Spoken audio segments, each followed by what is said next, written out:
Good afternoon. Hey. Bobby and I were born on the same day, exactly 30 years apart. Libras. While the astrology checks out, 3 decades is a pretty wide chasm between any two people, whether they share a birthday or not. In the 30 years that preceded me, Bob had become a countercultural icon. Bob Weir, the Grateful Dead's co-founder and one of the architects of American counterculture music, was honored with a public memorial service on Saturday, January 17, 2026, at Civic Center Plaza in San Francisco.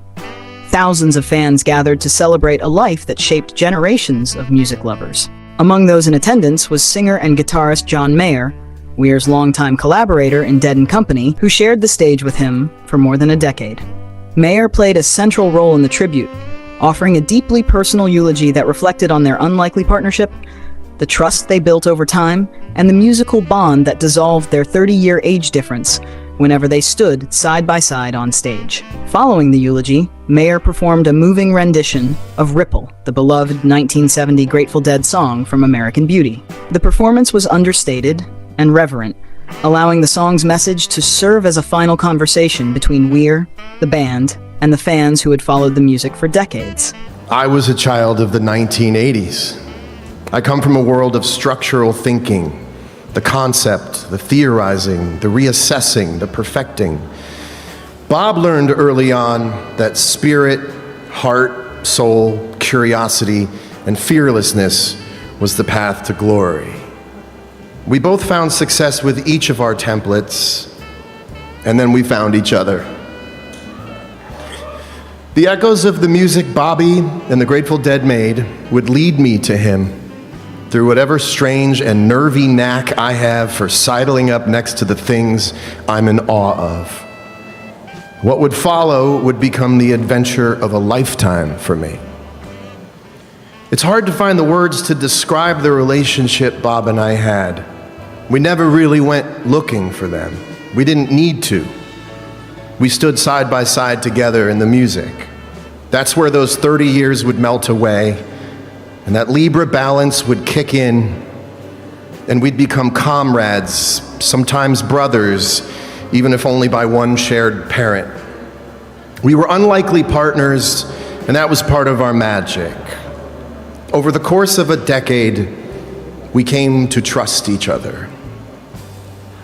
He taught me, among many other things, to trust in the moment, and I'd like to think I taught him a little bit to rely on a plan. Not as a substitute for the divine moments, but as a way to lure them in a little closer. I guess maybe what I was really doing was showing him he could rely on me. Bob took a chance on me. He staked his entire reputation on my joining a band with him. He gave me musical community. He gave me this community.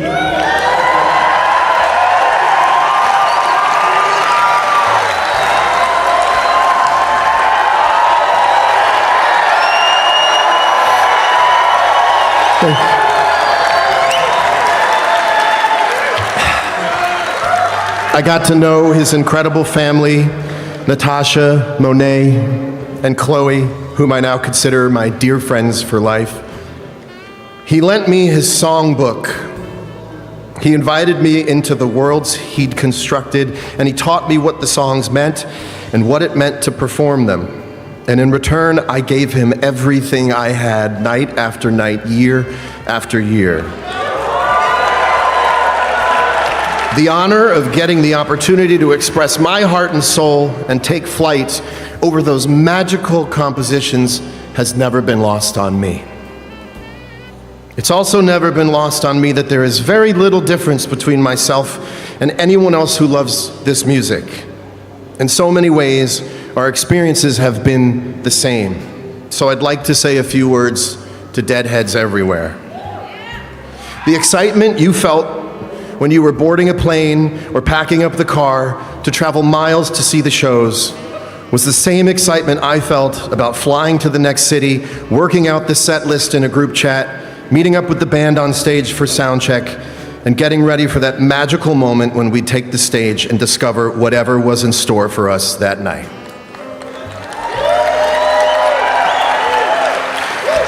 When tours would end, you would come home, dump out on your couch, and sleep for 2 days straight. I would do the same, and I could feel the connection we shared together. All of us tired and weary, our hearts so full of music and memories, waiting on the next bit of chatter that it could all happen again. When we played multiple nights in the same city, the afternoons in between felt as if we were suspended in a dream, waiting to become reanimated as soon as the first note of the next show would play. You might have gone to work, and your colleagues wouldn't understand why you were only half there. It's because the other half of you was still at the venue, ready to become whole again by the music. And I felt the same. The hours before the next show existed only to bring the next show closer to us all. And to the countless musicians who have shared a stage with Bobby, I share in this sadness with you. To have played behind him is to know how the songs go. We will forever share stories of what we learned from studying under a master, and we will go on to teach others how he saw this music, how to leave room to hang a note, how to embody the main character of each song, giving the music everything those characters require for their stories to come to life. And after all we'd shared together, something new has arisen. A sadness so hard to put into words and nowhere near being fully realized. We have only begun to make sense of what's gone missing. And in the end, Bobby was right again, because all we can do is hold on to this moment, and I don't have the faintest idea of a plan. I know right now it's easy to feel as if time is speeding up and taking so much from us all, but I would remind you, as I have tried to remind myself this past week, of just how many nights we all lived so fully in each second, hanging on to every word of Bobby's, following the music around twists and turns, through forests and over majestic vistas, taking in the magnificent interviews and wondering how we all got so lucky to have been found by this music and invited into this dream together.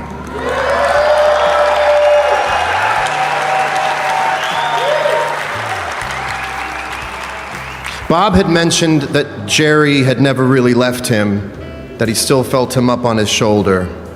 And now Bob will be forever perched over my shoulder. I expect to see him in my dreams for many nights to come, when we'll take that stage together with the rest of the band and weave notes around one another, and I will wake up with a smile, remembering the beauty of it all. There are a lot of Grateful Dead lyrics that give comfort at a time like this, but the line I find myself thinking about the most is from a Leon Russell song called A Song for You. And I'd like to think I can hear Bobby saying these words to us all this afternoon. But now I'm so much better, so if my words don't come together, listen to the melody, 'cause my love is in there hiding. And so we will all keep listening, together. 300 years, Bobby. Now that's a plan I can get behind.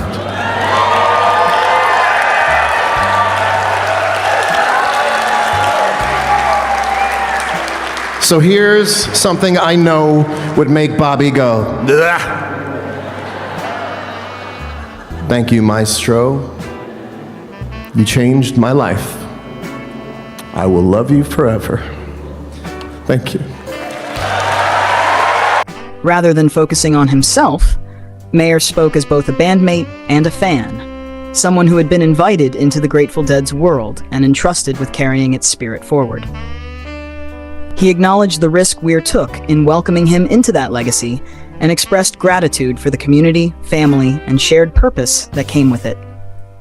His remarks resonated strongly with Deadheads, many of whom saw their own experiences mirrored in his reflections on touring life, exhaustion, joy, and the strange, timeless space created by the music. Weir passed away on Saturday, January 10th, 2026, at the age of 78 after battling cancer and underlying lung issues. Diagnosed last summer, he continued performing into his final months, including major concerts in San Francisco and Las Vegas, remaining until the end, exactly where he belonged, on stage. Bob Weir's presence lives on in the music, the community, and in those who were changed by standing beside him, listening closely, and carrying the songs forward. He is survived by his wife Natasha and his daughters Monet and Chloe. May his soul continue to rest in eternal peace.